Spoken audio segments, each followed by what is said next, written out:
Hello students, I hope you all are fine. So let's start with the new poem, Telephone Conversation. It is written by Vol Soyinka. So let's start कि इस poem में है क्या, ठीक है? चलो. The price seemed reasonable, location indifferent. The landlady swore she lived off premises. तो सबसे पहले बेटा आपको पता होना चाहिए कि इस पोएट्री में है क्या, तो थोड़ा बहुत मैं बता देती हूँ. तो एक लैंडलेडी है जिसने अपना अपार्टमेंट है किसी को रेंट पे देना है, ठीक है, और फ़ोन पर उसकी कॉन्वर्जेशन होती है किसी से, और फ़ोन पर जिसके साथ उसकी बात होती है वो एक अफ्रीकन है. सो वो एक अफ्रीकन है, ठीक है. तो पहले जब दोनों की बात होती है तो वो बताती है इतना रेंट मैं लूँगी, ये सब कुछ उस लोकेशन में है, ठीक है. तो पहली ये जो बातें होती हैं वो मान जाता है, लेकिन बाद में उसको ये डर लगता है कि अगर उसे पता चल गया कि मैं एक अफ्रीकन हूँ तो डेफिनेटली वो मना कर देगी, क्योंकि बेटा उस टाइम पर ये जो कलर डिस्क्रिमिनेशन था ना ये बहुत ज़्यादा था. कलर को देखकर, किसी के भी कलर को देखकर या ये देखकर कि कोई सामने वाला पर्सन अफ्रीकन है तो उसको कोई भी फैसिलिटी नहीं दी जाती थी, चाहे वो किसी को रेंट पे अपार्टमेंट देना है, चाहे वो कोई नौकरी पर किसी को रखना है, चाहे वो कुछ भी है ना. तो अफ्रीकन्स को हमेशा नीचा दिखाया जाता था, उनको कभी भी कोई भी उनकी हेल्प नहीं की जाती थी. So let's start. The price seemed reasonable. तो जब अफ्रीकन की बात होती है उससे लैंडलेडी से, तो वो लैंडलेडी उसको कहती है कि हाँ इतना किराया लगेगा, तो इतने किराए पर आपको अपार्टमेंट मिलेगा. तो अफ्रीकन मान जाता है. तो अफ्रीकन आगे से क्या कहता है, द प्राइस जो रेंट है सीम्ड मुझे लगता है रीजनेबल, बिल्कुल ठीक है, यानी जितना मैं कमाता हूँ उसके अकॉर्डिंग अफोर्डेबल है, मैं पे कर सकता हूँ. लोकेशन इन डिफरेंट, जो लोकेशन है जहाँ पर आपका ये जो अपार्टमेंट है वो भी मेरे लिए कोई नई जगह नहीं है. सो मैं फेमिलियर हूँ उस जगह से. तो इनडिफरेंट का मतलब आपने याद रखना है, इनडिफरेंट का मतलब है कि अलग सा नहीं है, कुछ डिफरेंट सा नहीं है, कुछ अजीब सा नहीं है, जहाँ पर उसको रहने से कुछ अलग सी फीलिंग आए, कुछ अजीब सी फीलिंग आए. सो उसने बोला ठीक है, प्राइस भी ठीक है, रेंट भी ठीक है, लोकेशन भी ठीक ठाक है. The landlady swore she lived off premises. The landlady वो मकान मालकिन जो थी, swore उसने कसम खाई थी, यानी उसने वादा किया था, she lived कि वो रहेगी ऑफ प्रेमिसेस. ऑफ प्रेमिसेस का मतलब है बेटा अलग अपार्टमेंट में रहना, किसी और बिल्डिंग में रहना. तो उसने ये बोला कि मैं तुम्हारे साथ एक अपार्टमेंट में नहीं रहूंगी जैसे कि मकान मालिक रहते हैं, मैं किसी और अपार्टमेंट में रहूंगी. सो तुम्हें ये फैसिलिटी होगी, तुम अपनी मर्जी से जैसे मर्जी उठ बैठ सकते हो, ठीक है. तो किसी तरह की रोक टोक जो होती है लैंडलॉर्ड के साथ रहने से, वैसी तुम्हें रोक टोक नहीं होगी. Nothing remained but self confession. सारी बातचीत जो थी वो खुल के सामने आ गई थी, लेकिन nothing remained but self confession, कुछ भी जो था वो छुपा नहीं था, कुछ भी रिवील ऐसा नहीं था जो अभी सामने आना बाकी था. रेंट भी क्लियर हो गया, लोकेशन भी क्लियर होगी, लेकिन एक चीज़ जो थी जिसकी क्लैरिटी होनी बहुत ज़रूरी थी, जो अफ्रीकन को लगा कि हाँ मुझे बताना चाहिए, ठीक है, वो था self confession. Self confession means कि आप अपने बारे में खुल के किसी को बताओ, उसको कहते हैं सेल्फ कन्फेशन, ठीक है. तो अफ्रीकन के मन में ये डर था कि अगर ये उसको पता चल गया, अब तो मेरे साथ वो फ़ोन पे बात करी है, लेकिन अगर बाद में उसको पता चल गया कि मैं अफ्रीकन हूँ और मेरी शक्ल देखकर उसने मना कर दिया, या एट ए टाइम मुझे अपना जितना भी सामान में लेके आऊँ मुझे वापस जाना पड़ेगा, है ना.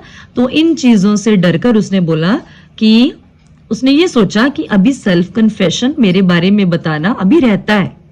मैडम आई वॉन्ट, तो मैडम आगे से देखो ये इन्वर्टेड कॉमास में है, it means it is direct speech of somebody.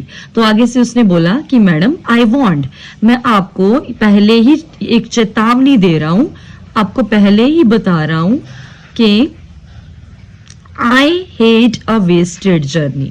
मुझे वेस्टेड जर्नी से बहुत नफरत है. यानी कि ये ना हो कि मैं आ जाऊं अपना सामान उठाकर, ठीक है, और एकदम से आप मुझे देखो और बोलो कि नहीं तुम तो अफ्रीकन हो, तुम्हें तो मैंने देना नहीं है किराए पर, है ना, तुम तो ऐसे हो, तुम तो वैसे हो। तो वो बोल रहे हैं कि अगर मैं इतना कष्ट उठाकर आऊं, है ना, सामान अपना उठाकर अगर आ गया, अगर मैंने अपनी जॉब से भी छुट्टी ले ली और उसी टाइम आपने मेरे मुंह पर मना कर दिया कि सॉरी तुम तो अफ्रीकन हो, मैं तुम्हें नहीं दे सकती अपार्टमेंट, तो वो कह रहा है कि इस चीज से मुझे बहुत नफरत है। तो उसका कहने का मतलब है बेटा कि वो ये कहना चाहता है कि आपने मुझे देना है कि नहीं देना, ये मुझे पहले ही क्लियरली बता दो कि अपार्टमेंट किराए पर देना है कि नहीं, कि आई एम अफ्रीकन। तो थोड़ा रुक के, ठीक है, थोड़ा सोच समझ के उसने बोला कि मैं एक अफ्रीकन हूं। तो अपने बारे में उसने खुल के बता दिया ताकि कल को कोई पर्दा ना रहे, कल को कोई ऐसी बात ना हो जिससे कि उसका मन दुखे। साइलेंस। अब देखो आगे क्या हुआ, आगे से एकदम से चुप्पी छा गई जब उस लैंडलेडी को पता चला ना कि वो एक अफ्रीकन है और एक अफ्रीकन को उसने बुक कर लिया है अपने अपार्टमेंट को रेंट पर देने के लिए। तो वो एकदम से चुप सी हो गई।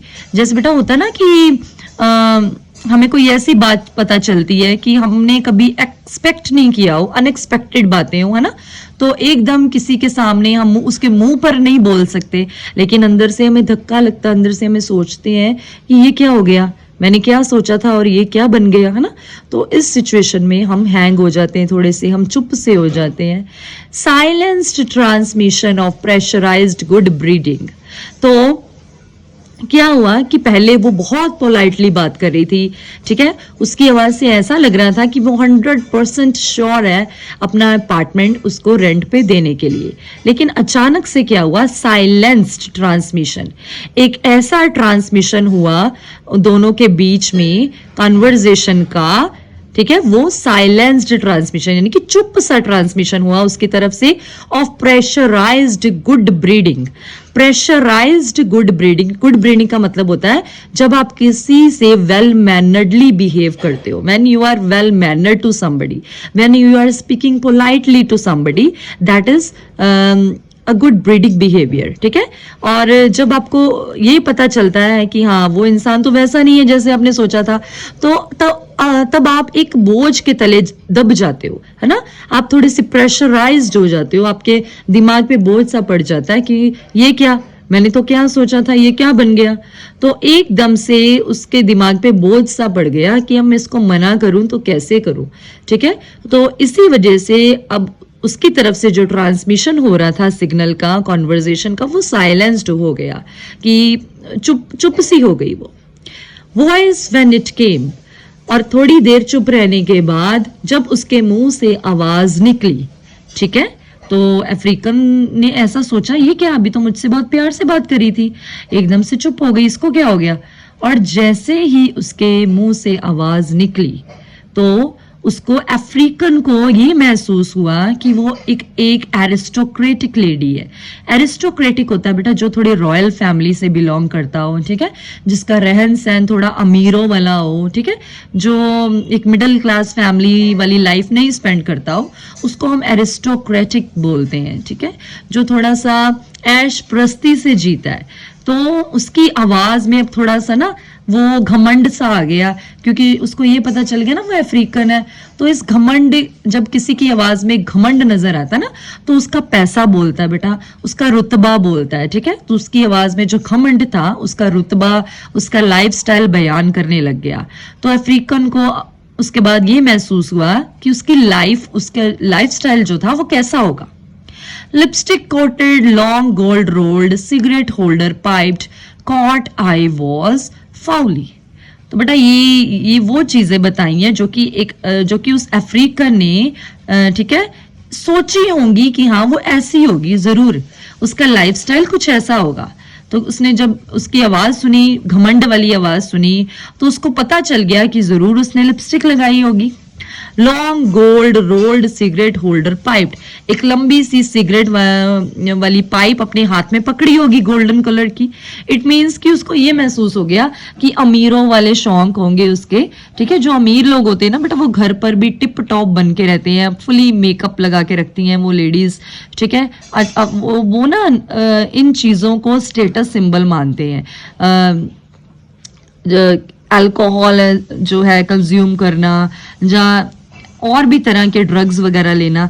तो ये जो बड़े लोग होते हैं ना, जो थोड़े से हाई स्टेटस वाले लोग होते हैं, उनको ऐसा लगता है कि इन चीज़ों को कंज्यूम करने से वो एक हाई सोसाइटी में जी रहे हैं, एक अलग ही उनका स्टेटस है, मिडिल क्लास लोगों से वो हटके उनका जीवन है। तो ये उनकी मेंटालिटी होती है बेटा। Caught I was folly, caught I was, तो मैंने जब उसकी आवाज अब सुनी, मैंने उसको उसकी आवाज से जब पकड़ा, उसके बारे में जाना, तो मुझे ये महसूस हुआ कि वो फाउली है। फाउली मीन्स बहुत बदतमीज, बहुत शेमफुल औरत है। देखो बेटा, जरूर उसने कुछ कहा होगा जिसकी वजह से उसको ये महसूस हुआ कि बदतमीजी कर रही है मेरे साथ, है ना। तो उसने उससे ऐसा क्या कहा जिसकी वजह से उसको ऐसा लगा कि ये बदतमीजी कर रही है। तो आगे से देखो बेटा, उसने जो बदतमीजी वाले वर्ड्स बोले ना, वो आपके सामने है। How dark, I had not misheard, are you light और वेरी डार्क।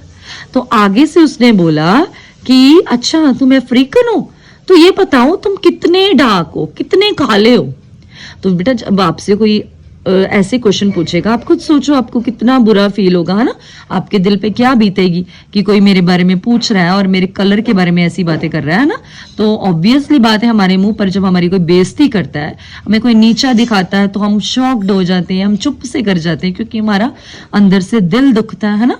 तो उसने जब पूछा कि हाउ डार्क, तुम कितने काले हो, ठीक है, उसके बाद डैश डैश डैश का मतलब है थोड़ा सा बेटा चुप सा हो जाना। इसका मतलब है आप थोड़े इमोशनल से हो गए, थोड़ा से ना हर्ट हो गए। तो अफ्रीकन ने बोला कि जब उसने मुझसे ऐसा पूछा तो आई हैड नॉट मिसहर्ड, तो मैंने ये लफ्ज सुनने में बिल्कुल भी गलती नहीं की। तो ऐसा नहीं था कि मुझे कोई वहम हुआ कि उसने ऐसा बोला, नहीं, मैं 100% श्योर हूं उसने ऐसा ही बोला कि तुम कितने काले हो। उसके बाद उसने बताया आर यू लाइट और वेरी डार्क। उसके बाद उस लेडी ने पूछा कि तुम कम काले हो कि बहुत ज्यादा काले हो।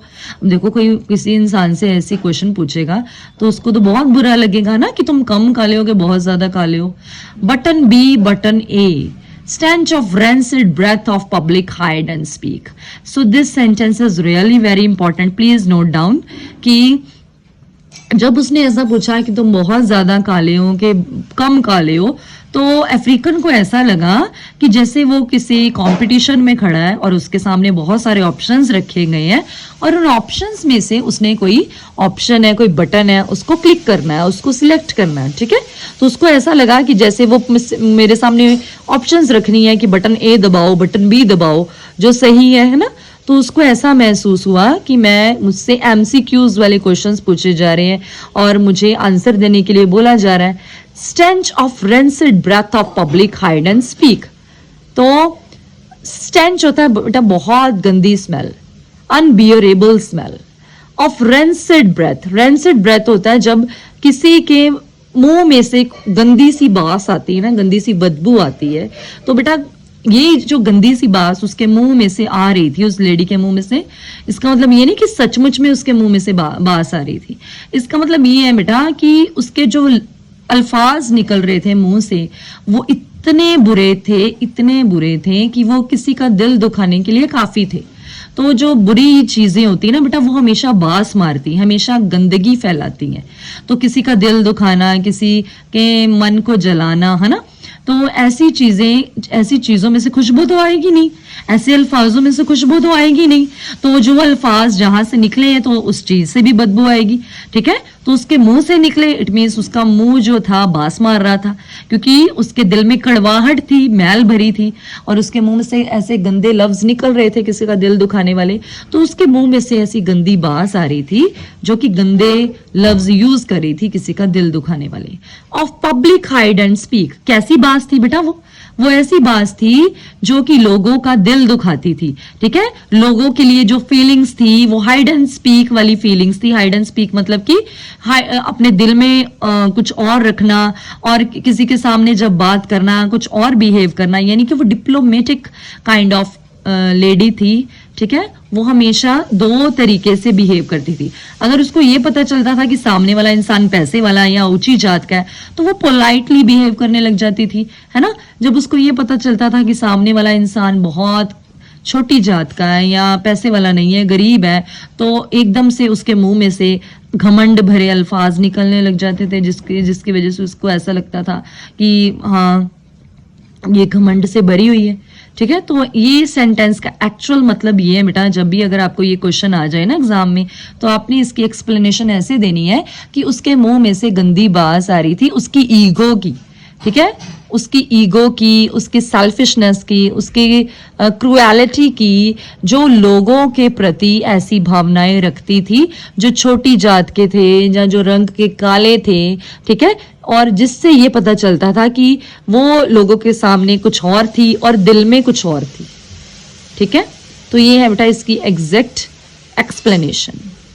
तो जब उसने उससे ऐसे क्वेश्चन पूछे कि तुम कितने काले हो, तुम्हारा रंग कैसा काला है, तो उसका इतना दिल दुखा, उसको समझ में नहीं आया कि मैं क्या बोलूं। थोड़ी देर के लिए वो शॉक्ड हो गया और चुप हो गया, उसको समझ में ही नहीं आ रहा था कि अब मैं इसको कैसे जवाब दूं। तो बेटा ऐसी कंडीशन में जब आपका दिल दुखता है ना, जब आपके मुंह पर कोई आपको सुना देता है, तो तब आप ना थोड़ी देर के लिए चुप कर जाते हो, आप हर्ट होते हो ना, इसलिए। तो वो हर्ट हो गया था और अपना माइंड डाइवर्ट करने के लिए वो इधर उधर देखना उसने शुरू कर दिया, ताकि वो अपना माइंड जो है डाइवर्ट कर सके, वो जो दिल उसका दुखा था उन चीज़ों से हटके कुछ और सोच सके। तो उसने बेटा आसपास अपने एनवायरनमेंट में जितनी भी चीज़ें थी उनको देखना शुरू कर दिया। तो उसने क्या देखा, रेड बूथ। बेटा इसका मतलब ये है कि जहां से वो बात कर रहा था वो एक मोबाइल फोन से बात नहीं कर रहा था। ठीक है, ये पुराने जमाने की पोएम है बेटा। इट मीन्स कि वो किसी टेलीफोनिक बूथ से बात कर रहा था जो रेड कलर का था, रेड पिलर बॉक्स, और वहीं पर कहीं एक पिलर बॉक्स लगा था। ठीक है, रास्ते में सड़क पर जो रेड कलर का था, रेड डबल टायर्ड ओमनी बस स्क्वेल्चिंग टार, एक वहां से गुजर रही थी रेड कलर की डबल टायर्ड ओमनी बस। डबल टायर्ड का मतलब होता है बेटा जहां जिसके 2 फ्लोर्स होते हैं, जिस बस के 2 फ्लोर्स होते हैं ना, उसको बोलते हैं डबल टायर्ड ओमनी बस। ओमनी बस मीन्स कि जिसमें बहुत ज्यादा अमाउंट में जो पैसेंजर्स हैं सफर कर रहे होते हैं। स्क्वेल्चिंग टार, स्क्वेल्चिंग टार का मतलब होता है कि जिसके जो टायर्स थे वो स्क्वेल्चिंग साउंड प्रोड्यूस करे थे, चिक चिक की आवाजें प्रोड्यूस करे थे, जिसके टायर्स में से आवाजें आ रही थी। तो ये है उसका मतलब। तो जब वो हर्ट हो गया, उसने अपने आसपास जब देखा तो उसने ये चीजों को एज्यूम किया। ठीक है, क्योंकि वो अपना माइंड डाइवर्ट करना चाहता था। It was real. तो उसने बोला हाँ सच में उसने ऐसा ही बोला, उस लेडी ने मुझसे ऐसे ही बात की, इसमें कोई झूठ नहीं है, कोई मैं अपनी तरफ से नहीं बना रहा। उसने एग्जैक्टली मुझे यही वर्ड्स बोले, एग्जैक्टली मुझसे यही बात की। Shamed by ill mannered silence. तो वो आगे से बोला कि शेम्ड, मुझे बहुत शर्मिंदगी हुई, बाय किससे, इल मैनर्ड साइलेंस। तो जो उस लेडी से जो साइलेंस मुझे सुनाई दे रहा था ना, तो उस साइलेंस में भी इतना शोर था, इतना शोर था, इतना घमंड था, इतने वो ज्यादा रूड था ना, इतना इल मैनर्ड सा साइलेंस था। यानी कि कभी कभी क्या होता है कि हम अगर किसी से बात नहीं भी करते ना, अगर हम किसी से बात करें और सामने वाला इंसान आगे से जवाब नहीं दे रहा है ना, आगे से रिएक्ट नहीं कर रहा है, इट मीन्स वो कितना बदतमीज है, कितना इल मैनर्ड है। और उसका ये जो साइलेंस होता है ना, ये हमें दुख पहुंचाता है। तो वो कहता है कि मेरे बात करने के बावजूद भी, मैं अगर उससे कोई क्वेश्चन पूछ रहा था, उसके बावजूद भी वो आगे से इल मैनर्ड बिहेवियर मुझे दिखा रही थी, चुप रह के दिखा रही थी, और मैं उसके इस बिहेवियर से बहुत शर्मिंदा था। Surrender pushed dumbfoundment to beg simplification. तो उसने आगे से बोला कि मैं थोड़ी देर के लिए चुप रहा। ठीक है, मैं भी चुप रहा थोड़ी देर के लिए। मैं बहुत शेम्ड हो गया, मुझे बहुत शर्मिंदगी हुई कि ये मैं कौन सी लेडी से बात करने लग गया, मैंने किससे अपार्टमेंट रेंट पे मांग लिया। तो सरेंडर मैंने ना, उसने बोला कि उसके बाद मैंने अपना जो अंदर जो भरा हुआ था गुबार, अंदर जो मेरे जो फीलिंग्स चल रही थी ना, अब मैंने सोचा उसको निकाल के बाहर फेंकूं, उसको बाहर पुश करूं।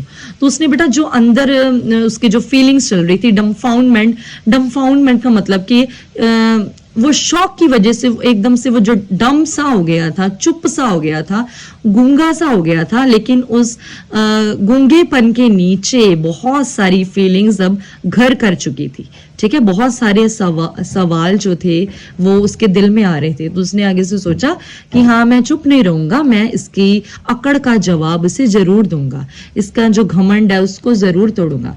तो उसने क्या किया बेटा, अपनी चुप्पी तोड़ी, उस ठीक है, उसके सामने सरेंडर कर दी अपनी फीलिंग्स टू बेग सिंप्लीफिकेशन। मैंने उसको बोला, उससे रिक्वेस्ट की, प्लीज सिंप्लीफाई करो मैडम, कि तुम क्या कहना चाहती हो, घुमा फिरा के मुझसे बात मत करो, जो कहना चाहती हो, जो भी दिल में है तुम्हारे, सिंप्लीफाई करो, सीधे सीधे बोलो, घुमा फिरा के मुझसे बात मत करो, क्योंकि ऐसी बातें मुझे समझ में नहीं आती। Considerate she was wearing the emphasis. तो जब उसने ऐसा बोला कि प्लीज मैम साफ साफ बताइए कहना क्या चाहती हो, तो उसने से आगे से कंसीडरेट शी वॉज, अब वो थोड़ी सी केयरफुल हो गई, कंसीडरेट हो गई। कंसीडरेट मतलब कि थोड़ी सी केयरफुल हो गई अपनी वर्ड्स को लेकर, कि हाँ उसको समझ में नहीं आ रहा, क्यों नहीं समझ में आ रहा, तो अब मैं उससे जो पूछूंगी ना बिल्कुल स्ट्रेट फॉरवर्डली पूछूंगी। अब उसके दिमाग में या दिल में ऐसी बात नहीं आनी चाहिए कि हाँ मैंने उससे क्वेश्चन पूछा या उसको समझ में नहीं आ रहा है, क्यों नहीं आ रहा है। अब मैं उससे स्ट्रेट फॉरवर्ड जो है बात करूंगी, वेयरिंग द एम्फेसिस। और उसके बाद उसने अपनी मेन बात जो थी, वो बोलना जो चाहती थी ना, उसके ऊपर जोर देते हुए ऐसा कहा। तो बेटा फर्स्ट पार्ट में इतना ही, बाकी सेकंड पार्ट में आपको एक्सप्लेनेशन करवाऊंगी। आई होप आपको यहाँ तक समझ में आ गया होगा। अगर आपको वीडियो अच्छी लगी तो प्लीज जरूर बताइए। ठीक है, थैंक यू सो मच।